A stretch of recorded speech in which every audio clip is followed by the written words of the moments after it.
Kaixo entzule eta ongi etorri lankide podcastaren atal berrira. Gaur gure komunitatean inpaktu zuzena duen ekimen oso berezi bati buruz hitz egingo dugu. Gizarte eraldaketarako motor diren proiektuak bultzatzea helburu duen Orklidea ekimenaz ari naiz.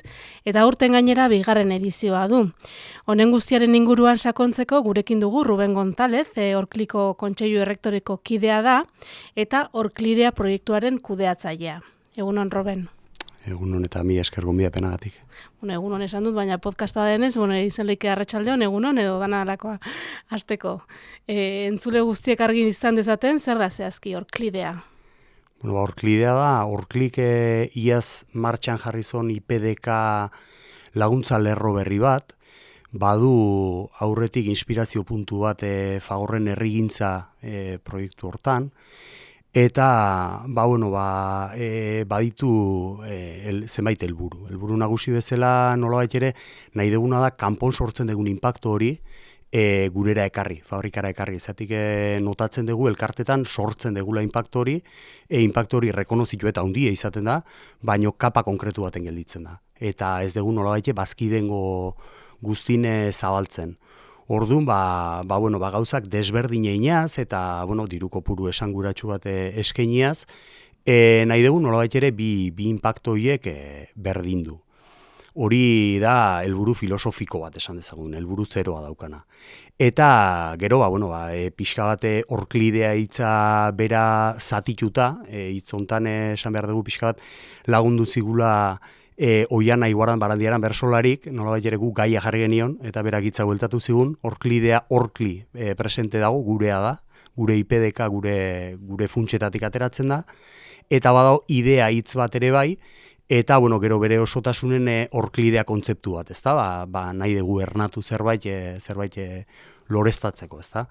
Eta idea hortan jartzen dugu baita ere pixka bat indarra. Baina arte Orkli oso zentratuta egon da eta oso maila handin lagundu ditu, baina bereziki goierriko elkartek, izan puntualki edo estrukturalki ohiko jardunen, baina inoiz ez dugu saltoa eman goierritik haratago. Eta Orklideak badakar hanka hori, badakar Euskal Herrirako hanka hori.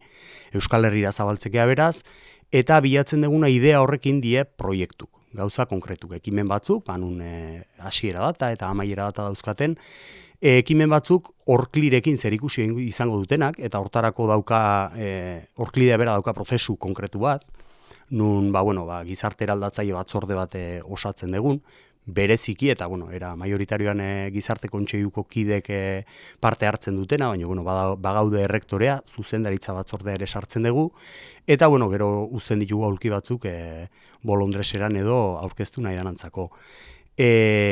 Badauka horrek berezitasun bat, batzorde izatek badauka berezitasun bat, baina batzorde batek lanik ezean ez du ezer aportatzen, orduan prozedura horretan, badago baitere fase bat, nolabait ere, gu proiektuak pixka bat lantzen ditugunak, hausnartzen ditugunak, inkluso sistema bat asmatu dugu, matematikak tarteko, bozketa objektibo bat sartzeko tartean, eta guzti horrekin batera, nolabait ere azken fase baten sartzen da, lehen komentatzen duen barne inpaktu hori, ezta, guk ez dugu aukeratzen, guk lana egiten dugu, baina aukeratu bazkideak egiten dugu. Orduan Orkliko bazkidego guztiari ematen diogu aukera, gaur egun Orklin daukagun aplikazio baten bidez, inkesta bat egin, eta 3 finalista 2 kategoria dira, A eta B kategoria, eta horietan irabazle zein izango dan. Orduan da produktu berezi bat, buelta deixente eman dizkioguna, hasi ginen, 2022 urten orduan kontseilu sozialean nengoen, eta orduan laukide, nolabait ere, esplotatu nahian, bere helburua hori da. Aurten 2. edizioa da, ezta? Iaz eukizinuen lehenengoa, zer moduzko harrera izan zuen orduan? Oso ondo, egia esan oso ondo, bagenun astapeneko beldur hori, ezta? Bereziki kanpo komunikazioen diru askorik ez genuen inbertitu nahi ezta ere, eta bagenun bildur puntu hori aiatuko tegia elkartetara, eta aiatu ginen. 30 proiektu aurkeztu ziren, 23 pasaziran nolabait balorazio fasera, Hoietatik 6 aukeratu genitun, eta 6 hoietatik, Orkliko bazkidegoak kolektiboak aukeratuta, hor ditugu iazko irabazleak. Orbel elkartea, Saharako aurre refuxietuei laguntzen diena eta pausoka komunikazio arazoa dituzten aurri laguntzen diena. Konta iguzu bakoitza zertan, laguntza hori zertan gauzatu den. Hori da, bai, bietan ere, bada ardatz bat, eta da umeak, eta zaurgarritasun puntu bat, baino bi proiektu oso desberdin dira. Alde batetik daukegu, lehen esan dako A kategorian 35.000 eurokin saritua Orbel proiektua. Saharako haurrak Euskal Herrian ez dira berritasun bat, baino era berri honetan ekartzea bai. Alegia familiarik bilatu ez, eta guztiak zeraingo aterpetxean begirale batzuekin hartatzea izan da beraien proiektua. Funtsean ez da aldatzen, zeratik behar duten arreta eskainiko zaie han eta handik, zera indik alegia, baino badauka berezitasun puntu hori horretan, eta gero nolabait ere, Orbelen proiektu da oso epealdi konkreto baten udarako proiektua da, oso konzentrazua datetan, eta horrek ematen dio alako bizitasun puntu bat. Oantxe daude bete-beten proiektua hasteko zai, zeatik, umek etorri ezin da gelditu die, egunotan komunikabidetan irakurri izan duen bezala, haste hau daukagu data posibletako bat, orduan, arrankatzear daun proiektu bat. Eta pausokan proiektun helburu nagusie komunikazio eskubidea bermatzea da. Horretarako egie da gero finantziazioa erabiltzen dutela, nolabait ere, tablet bat edo gailu bat erosteko eta guzti horren prozedura martxan jartzeko, baina horren atzeti da ona, zenbait aktore desberdinen elkarlan bat jartzea da martxan. Beti ere fondon, esan dako komunikazio eskubide hori dagoelarik. Nolabait ere guk pausokan finantziatuko duguna, ziurrenik trastea izango da, baino traste horrek badu, nolabait ere progresio bat eduki beharra, komunikazioa zerbait bizia da, aktore diferenten arteko elkarlan bada, eta pausokak badauka habilidadea aktore guzti horiek martxan jarri eta umeari eskubide hori bermatzeko. Beraz, ondo etorriko zaie bi proiektuei, zuen diru laguntza hori, eta guazen bigarren edizionetara, konta eguzu zeintzu diren epiak, zeintzuk baldintzak. Hori da, bai, dagoeneko martxan daukagu gure ekintza sozialeko atalen, webgunen, orkli.com/ekintza soziala webgunen, eta ekainaren 18an hasi ginen, eta uztailaren 23 arte daukagu martxan, bertan topatuko dute deialdia dokumentua, eta dala pixka bat proiektuek ze base eduki behar duten, eta luze eta zabal esplikatzen ditugu, bai alde batetik oinarriak eta bai gure eskakizunak ere bai. Eta lehenbiziko harremana emaile ezin beharko da, orklide@orkli.es helbidera, eta bai idatzi, meso zabalik. Eta zer baloratuko duzu batez ere proiektu horietan?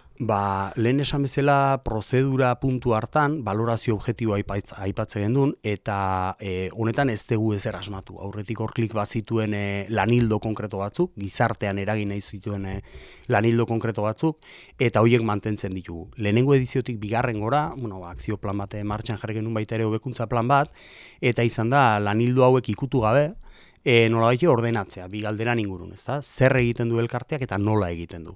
Eta guzti horren matematika ponderazio eta holako hitz batzukin, jartzen dugu martxan, ezta? Balorazioa. Zer atalean kokatzen da elkartea zertan aritzen dan, alegia izan daiteke euskara, izan daiteke kultura, izan daiteke kirola, berdintasuna, horrelako gai potoloak lantzen ditugu. Eta gero nola zatian, hor sartzen dira interkooperazioa, ea beste elkarte batzuekin baduten harremanik edo ez, sartzen da baita ere euskera komunikazioa, ea euskeraz egiten duten komunikazioa edo ez, Orkliren personen implikazio ere bertan lantzen dugu, ea aukerarik ematen duen edo aukerarik aurre ikusten duten edo ez, eta atal berezi bezala, pixka bat berrikuntza edo atala daukeguna, eta ez du zertan esan nahi proiektu bat berritzailea izan behar dani baizik, eta modutan ere berritzailea izatea askotan nahikoa izaten da. Eta proiektu honek zer esan nahi dauka Orkliko jendearentzat? Nik zerbait esan beharko banu lana esango nuke. Gizarte eraldatzai batzordeen nolabait kontzeptua lana da. Lanaren inguruan artikulatzen dugu guztia, eta gurea bezalako fabrika batean, nun gauzak egiten ohituta gauden, ez da makala horrelako gaiak ere, zenbait bilera geletan txertatzea, ez da? Guretik ateratzen gaitu, gure produktuetatik, gure egunerokotasunetik ateratzen gaitu, eta bilatzen diogu alako esparru puntu bat horre remarkatzeko nolabait ere, taldekide izan dien, eta gaur egun dien hoien lana, zeatik, 2 hilabetetan 23 proiektu xautzea, 11 lan hildotan, bakoitza bozketa bat akzion, bozketa pila badie, eta lana da nolabait bidea. Eta enpresa bezala Orkli pixka bat gehiago ezagutzeko, batzar orokorra pentsatzen dut dela gutxi egingo zenutela, datu batzuk ematerik bai gaur nola bukatu duen Orkli, 2024 urtea, zenbat langile zarete? Salmenta maila 130 milioi eurokoa izan dugu, gu gaude Goierriko kooperatiba bat gea, 4 negoziotan banatua, auxiliar edo linea zuriari dagokion negoziorik handiena, gero badauzkagu baita ere etxe konfortari buruzko negozio batzuk, hidronika deitzen dioguna, edo galdaiak edo galdaien osagaiak saltzen dituna. Hor baita ere daukagu beste negozio bat errekuntzako partea izango litzateke, galdaian goiko zati hori, eta badaukagu beste negozio bat, ia etxetan sartzen dena, ez da, konforta, baino etxetan, regulazioa eta ventilazioa, eta holako zea batzuk. Horietaz aparte baditugu 2 planta, atzerrian ere bai, bata Txinan eta bestea Brasilen, eta guztira 700 bat langile edo gea, Orklin. Ordizian esango duke, Ordizia eta Araman 2 planta ditugu, erreka batek banatzen ditu, espazioa bat da, baina bi toki die, eta bakoitzari berea emanez, 450 bazkide gea, eta guztiontatik aparte baditugu baita ere, estrategikoak diren 2 partizipazio enpresa italiarretan, Jordanon bata eta Balmexen bestea. Eta horre ere, 400 bat langile inguru ibiliko dira. Elkarrizketarekin bukatzeko, pare bat galdera azkar, eta pertsonalagoak egingo dizkizut, ondo iritzen mazaizu bintzat. Zure bizitzako soinu banda, pentsatu duzu zen zure bizitzako soinu bandaren parte den abesti bat, zein izango litzateke? Erantzuna aldatu ingo nuke gaur, nire ni gitarra jotzaile eta bateri jotzaile naiz, badaukat nire rockero puntu hori, baina iak hasi gaztuta daukat. Gaur egune familia badaukat, alaba bat izar eta oian seme bat, 10 hilabetekoa, eta azken aldian ez dut aukeratzen nik, soinu banda zein izanten dan. Beraz, gaina alabari ala esan da, bizitza zukutu guazeneko aukeratuko nuke, berari ipamen eginez. Eta uda, te joka dugula, pentsatzen dut familiarekin planen bat izango duzula, ez dakize plan udarako? Aurten freskotasun bila edo Pirinota jungo gea, azken aldian familiago planak nolabait kanpinen bueltan izaten die, eta hautza, oraindik ez dakigu nora, berandu gabiltz, baina tira izango da zerbait. Plan horrekin geratuko gara, bentzet Pirinotara, kanpinera, ez dakigu nora, baina freskotasun bila bentzet. Ruben, eskerrik asko, zure denboragatik, Orklidea proiektuaren inguruko argibide guztiengatik, eta hurrengora arte. Zuei aukeragatik. Eta zuri entzule gogoratu irabazi asmorik gabeko elkarte bat baduzu, proiektu eraldatzaile batekin, uztailaren 23 baino lehen duzu Orklidea ekimenaren deialdira aurkezteko.